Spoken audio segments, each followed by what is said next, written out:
Okay, ito yung 5 things na ayoko sa BYD Seal 5. Ha? Ito yung mga ayoko. Ito yung interior. Ha? Yan yung interior niya. Malalambot siya, hindi siya plastic.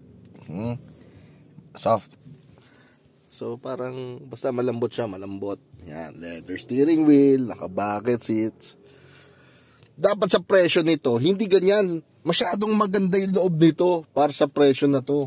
Ayoko nun. Masyadong ginalingan ng BYD. Pangalawa,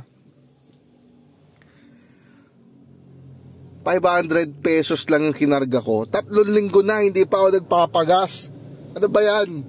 Naninibago ko. 3 linggo na. Araw-araw ko ginagamit, hindi ako nagpapagas. Bakit naman ganun, BYD? Dapat nagpapagas ako eh. Yung pinagas ko na 500 hanggang ngayon di pa naubos, samantalang do sa Lancer ko 500 a day.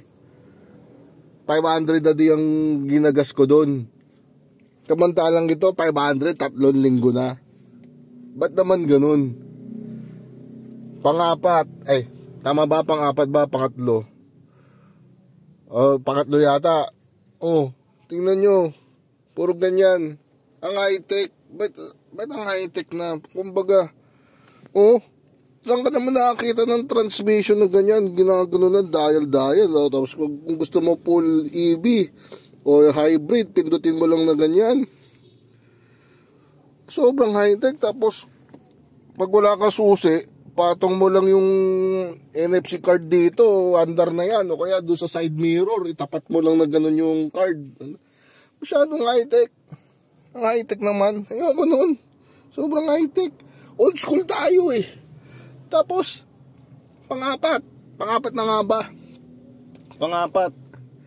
Ang liksi nito, para sa 1.5, napakaliksi. Ba't naman ganun, BYD? Ba't ang liksi nito? Ang daming sisibakin nito sa mga normal na sasakyan. Kawawa dito, promise. Talaga, promise.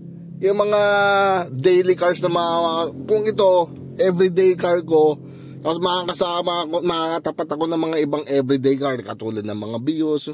Naku po, kawawa. Kawawa po, promise. Napakaliksi po nito. Napakaliksi niya. Panlima, ang luwag.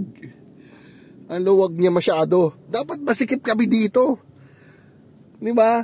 Ang luwag masyadong ginalingan ng BYD. Diba naman yun? Kaya BYD, thank you. Hindi ako nagsisi. Maraming salamat. Napaka-premium ng sasakyan nyo. Promise talaga. Sobrang premium nito. Kaya ako sa inyo, try nyo kumuha na nito. At sulit na sulit. Promise yan.